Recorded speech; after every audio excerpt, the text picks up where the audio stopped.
Ehi, dico a te, dedica 10 minuti alla tua salute del tuo udito. Aspettare di non sentire. Acustica Friulana, via Visinale 16, Muzzana del Turniano, Udine. Telefono 334 27 67 731. Campagna di prevenzione dei problemi uditivi. Convenzioni con ASL e INPS, garanzia assicurata. Non aspettare di non sentire. Acustica Friulana.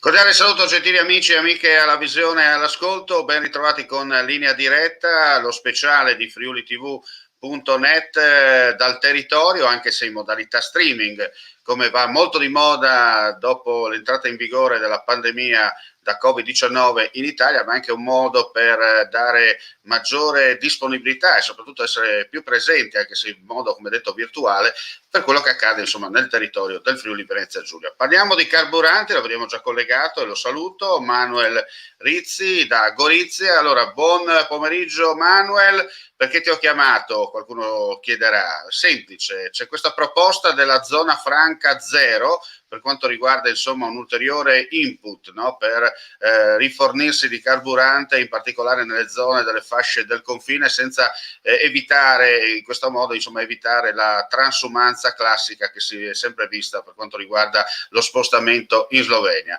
Tutto bene, tutto chiaro? Invece no, c'è qualcosa che non va, è così? Buongiorno Omar, buongiorno a tutti. Sì, ho letto ieri sulla stampa le dichiarazioni, o meglio, il giorno prima c'è stato il comunicato stampa del consigliere regionale Bernardis, dove annunciava l'istituzione, la creazione o la proposta di creare questa vecchia zona chiamata zero, zona zero, fascia zero per il carburante, e prendeva in riferimento la legge del 1948 che era la istituzione della vecchia zona franca, quindi soltanto quel territorio lì, quindi limitato quel territorio lì. Noi come gestori, io anche in passato come rappresentante, in realtà avevamo proposto la fascia zero, ma da Tarvisio fino a Trieste, non soltanto limitata alla zona di confine, alla zona di Gorizia, come stanno proponendo alcuni politici regionali. No, la cosa E importante quindi da sottolineare, il progetto, almeno è quello che ho potuto leggere io dalle carte che mi sono state inviate direttamente da Diego Bernardis, appunto questa istituzione, no, della, come hai detto tu, di una fascia chilometro zero, ripercorrendo de facto quello che era il progetto del 1948, ma in un certo senso riportandolo ai tempi moderni, all'attuale, no? In modo tale che chiaramente non ti puoi limitare solo alla città di Gorizia, perché fai 30 e fai 31 alla fine, no? Tanto per essere chiaro. Almeno questo è quello che ho potuto capire. Ma quindi a questo punto la proposta è utilizziamo la legge di Bolzano, perché se diciamo che la fascia zero è limitata alla fascia confinaria, possiamo benissimo dire che la fascia da 0 a 10 km è quella vicino al confine, e quindi utilizziamo il modello Bolzano. Utilizzare il modello Bolzano era come avevamo proposto da mesi, da anni noi, di utilizzare il modello Bolzano. Ora, parliamo di modello Bolzano o parliamo di qualcos'altro? Zona franca speciale? Non è una zona franca. Poi anche dicono serve il contributo di Roma, da Roma. Ma la legge regionale si può fare benissimo modificare in regione. Abbiamo visto che gli sconti massimi fino all'altro mese chi l'aveva fatti? Roma? No, la regione Friuli Venezia Giulia. Poi chissà perché diventiamo zona bianca, il confine si apre e gli sconti massimi sono stati messi nel cassetto. Senti, adesso ti faccio una domanda non da giornalista, ma da semplice utente della strada. Io ho notato una cosa, e gliel'ho anche mandata all'assessore Scocimarro e a chi ne fa le veci in un certo senso. Ho notato questo, una volta applicata la regola dello sconto massimo, cioè i famosi 30 centesimi al litro rispetto, come io, come te siamo in fascia 1, insomma abbiamo questo grande sconto per poter fare benzina, però ho notato una cosa, automaticamente è scattato il jolly, nel senso che i prezzi alla pompa sono aumentati, gioco mano, gioco sotto calcolatrice alla mano, insomma io questa mattina ho fatto rifornimento vicino a casa mia, lo sconto è di 1,35 euro, 1,36 euro al litro, calando dal prezzo pieno. Dunque dov'è che è cambiata la cosa? Beh, Quando innanzitutto... l'anno scorso, permetti, un paio di mesi Sì. fa la pagavi a 1,13 euro, 1,12 euro, ecco, tanto per essere chiaro. Allora, ti faccio l'esempio in riferimento al mio distributore. Io esempio il gasolio, parliamo di gasolio. Il gasolio a settembre dell'anno scorso era a 1,19 euro, ok? Tolto lo sconto massimo che era di 20 centesimi, andavamo a 99 centesimi. Sì. Il problema non è, tra virgolette, c'è stata la magagna degli store che hanno alzato i prezzi, c'è stato che l'anno scorso eravamo in pandemia, tutti bloccati, i consumi erano fermi e quindi l'oscillamento dei prezzi non era così evidente. Ora invece è ripartito il consumo a livello sia regionale, nazionale, ma anche mondiale. Quindi in teoria anche il petrolio, da come era prima, quindi era a settembre, era una certa cifra, ora è più alto. E questo è il problema, che le tempistiche di scegliere di mettere lo sconto massimo sono state sbagliate. Non si è guardato i prezzi, l'andamento dei prezzi a livello nazionale e regionale. E ho detto, da adesso in poi alziamo lo sconto regionale per 8 mesi. Permettimi, possiamo dire, Sì. no? Come si diceva ai tempi di Pappagone, no? Fatta la legge e fatto l'inganno, insomma. Allora, come ti dicevo, io a settembre fino a inizi fino a poco tempo fa avevo stesso prezzo del prezzo sloveno, perché con il gasolio regionale io ce l'avevo a 1,23. In Slovenia è a 1,23, prezzo uguale, quindi benissimo, chi va in Slovenia. Ora la differenza, tolti via quei 6 centesimi, la differenza è di 6 centesimi. Ovvio che col gasolio, però, una cosa, col gasolio è minima la differenza.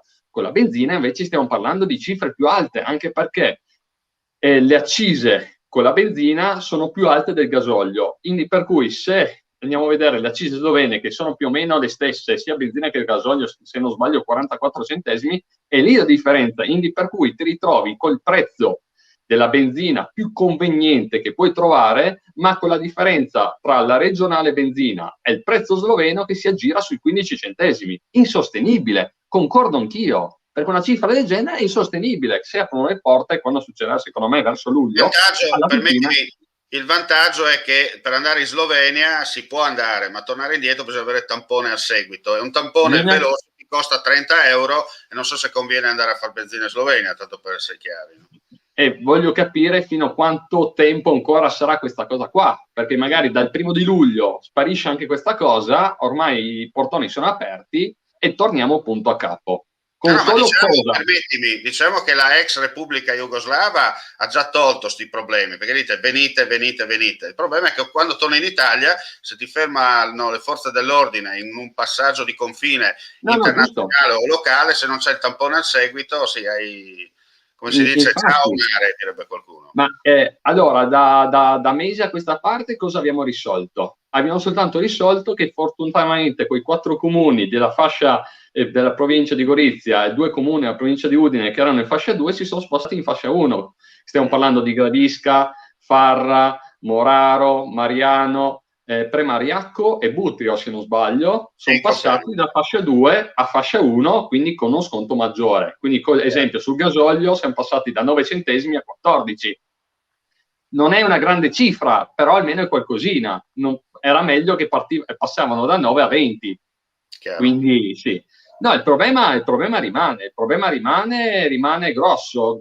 L'assessore Scocimaro dice che entro l'anno si vuole rifare una legge regionale nuova. Spero che prendano spunto dalle nostre proposte che abbiamo fatto in questi mesi, questi anni. Diciamo che in linea di Bernardis, quella fascia zero, diciamo che potrebbe essere più o meno simile alla legge di Bolzano. Allora, se incominciamo a Anche prendere... un'altra cosa, se permetti, Manuel, un'altra cosa molto importante da sottolineare. Uno si sposta magari in provincia di Pordenone, chiaramente io in fascia 1 vado a fare magari benzina a Zoppola, vicino al distributore dove abbiamo la redazione noi, abbiamo l'ufficio noi della destra del Friuli occidentale.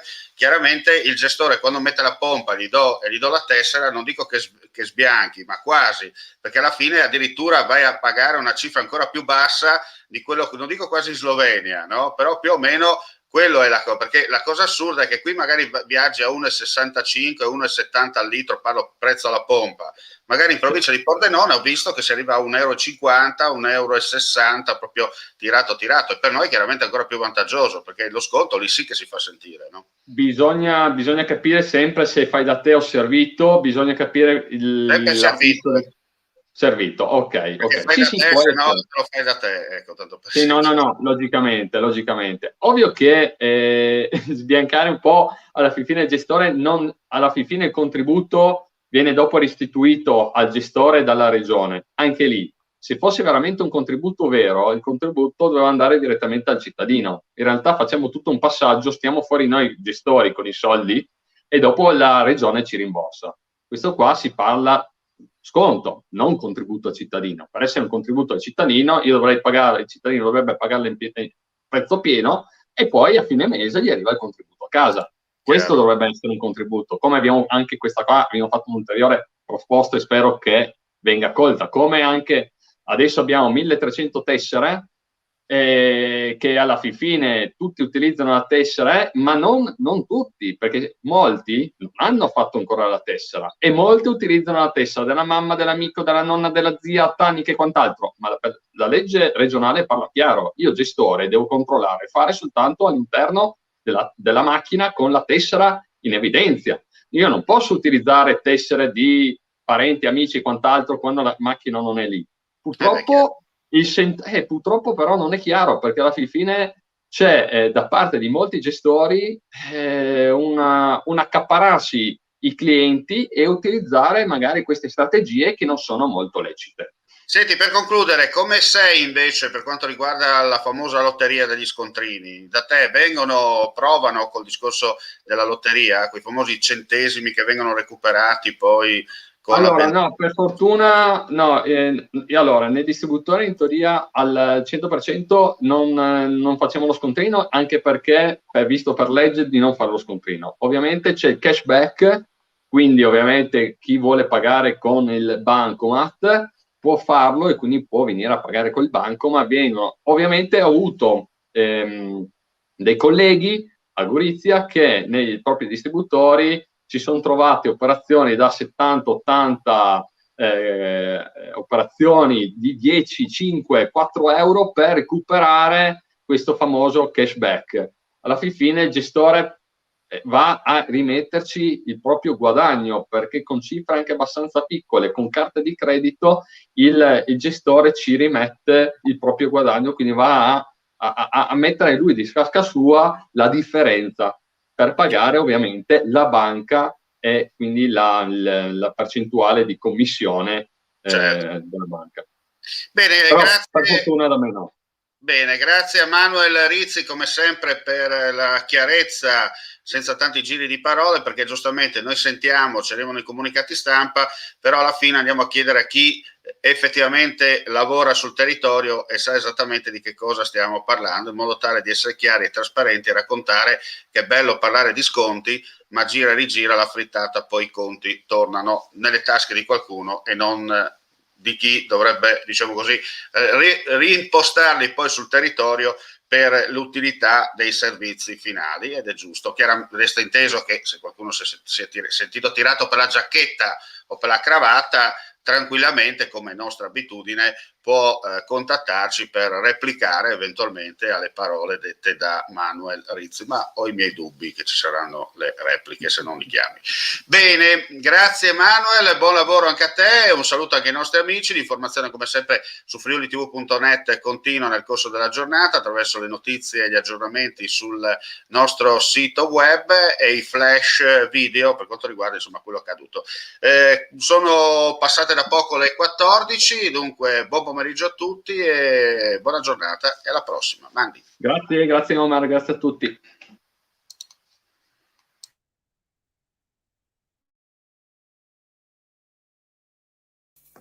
Vuoi assaggiare una birra dove al suo interno scopri la specialità tipica friulana?